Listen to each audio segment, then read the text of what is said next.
പുറപ്പാട് അധ്യായം 32. സ്വർണം കൊണ്ടുള്ള കാളക്കുട്ടി. മോശ മലയിൽ നിന്നിറങ്ങി വരാൻ താമസിക്കുന്നുവെന്ന് കണ്ടപ്പോൾ ജനം അഹ്റോൻ്റെ ചുറ്റും കൂടിപ്പറഞ്ഞു, ഞങ്ങളെ നയിക്കാൻ വേഗം ദേവന്മാരെ ഉണ്ടാക്കിത്തരിക. ഞങ്ങളെ ഈജിപ്തിൽ നിന്ന് കൊണ്ടുവന്ന മോശ എന്ന മനുഷ്യന് എന്ത് സംഭവിച്ചുവെന്ന് ഞങ്ങൾക്കറിവില്ല. അഹ്റോൻ പറഞ്ഞു, നിങ്ങളുടെ ഭാര്യമാരുടെയും പുത്രന്മാരുടെയും പുത്രിമാരുടെയും കാതിലുള്ള സ്വർണവളയങ്ങൾ ഊരിയെടുത്ത് എൻ്റെ അടുത്ത് കൊണ്ടുവരുവിൻ.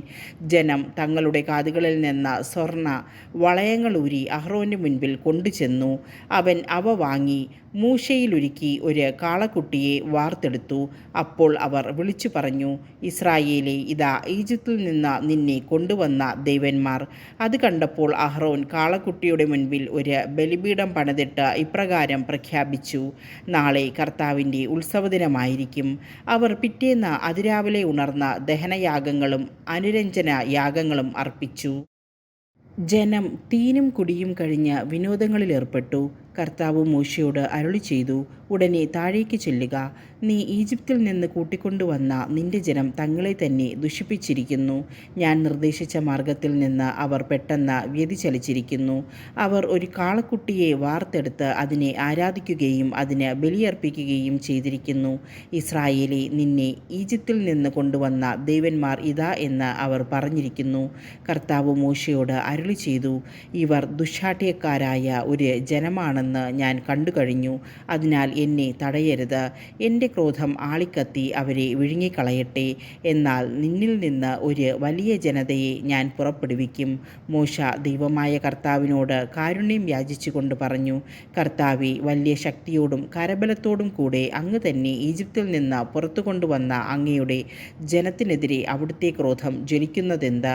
മലകളിൽ വെച്ച് കൊന്നുകളയുന്നതിനും ഭൂമുഖത്ത് നിന്ന് തുളച്ച് മാറ്റുന്നതിനുമുള്ള ദുരുദ്ദേശത്തോടു കൂടിയാണ് അവൻ അവരെ കൊണ്ടുപോയത് എന്ന് ഈജിപ്തുകാർ പറയാൻ ഇടവരുത്തുന്നതെന്തിന്? അവിടുത്തെ ഉഗ്രകോപം കൈവെടിയണമേ. അങ്ങയുടെ ജനത്തിനെതിരായുള്ള തീരുമാനത്തിൽ നിന്ന് പിന്മാറണമേ. അവിടുത്തെ ദാസന്മാരായ അബ്രഹാത്തെയും ഇസഹാക്കിനെയും ഇസ്രായേലിനെയും ഓർക്കണമേ. നിങ്ങളുടെ സന്തതികളെ ആകാശത്തിലെ നക്ഷത്രങ്ങളെപ്പോലെ ഞാൻ വർദ്ധിപ്പിക്കും.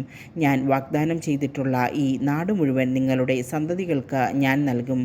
അവർ അത് എന്നേക്കും കൈവശമാക്കുകയും ചെയ്യും എന്ന് അവിടുന്ന് തന്നെ ശപഥം ചെയ്ത് പറഞ്ഞിട്ടുണ്ടല്ലോ. കർത്താവ് ശാന്തനായി.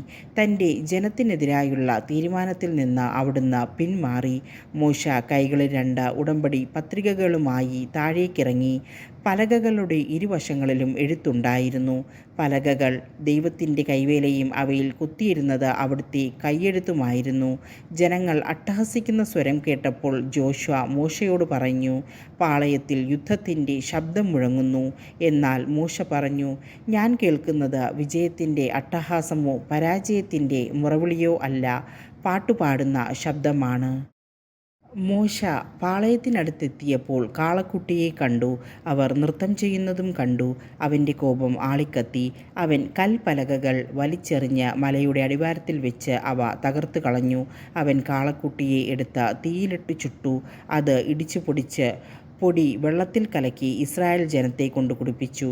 മോശ അഹ്റോനോട് ചോദിച്ചു, നീ ഈ ജനത്തിൻ്റെ മേൽ ഇത്ര വലിയൊരു പാപം വരുത്തി വയ്ക്കാൻ അവർ നിന്നോട് എന്തു ചെയ്തു? അഹ്റോൻ പറഞ്ഞു, അങ്ങയുടെ കോപം ജ്വലിക്കാതിരിക്കട്ടെ.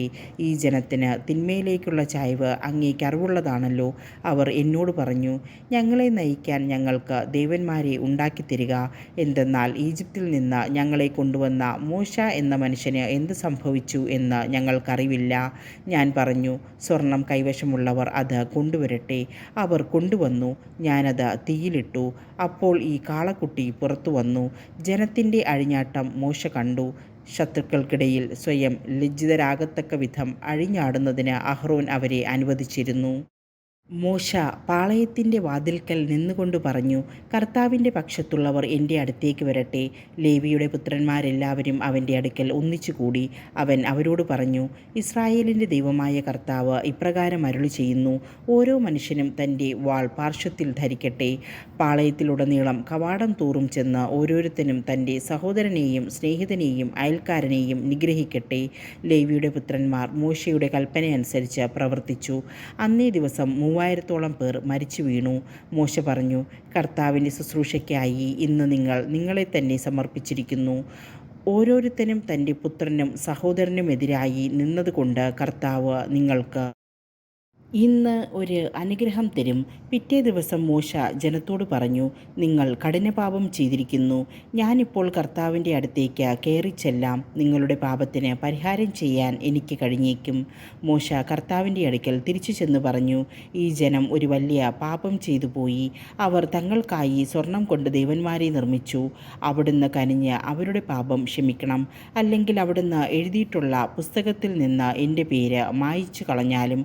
അപ്പോൾ കർത്താവ് മോശയോട് പറഞ്ഞു, എനിക്കെതിരായി പാപം ചെയ്തവനെയാണ് എൻ്റെ പുസ്തകത്തിൽ നിന്നും ഞാൻ തുടച്ചു നീക്കുക. നീ പോയി ഞാൻ നിന്നോട് പറഞ്ഞിട്ടുള്ള സ്ഥലത്തേക്ക് ജനത്തെ നയിക്കുക. എൻ്റെ ദൂതൻ നിൻ്റെ മുൻപേ പോകും. എങ്കിലും ഞാൻ അവരെ സന്ദർശിക്കുന്ന ദിവസം അവരുടെ പാപങ്ങളെ പ്രതി അവരെ ശിക്ഷിക്കും. കാളക്കുട്ടിയെ നിർമ്മിക്കാൻ അവർ അഹ്റോനെ നിർബന്ധിച്ചതിനാൽ കർത്താവ് അവരുടെ മേൽ മഹാമാരി അയച്ചു.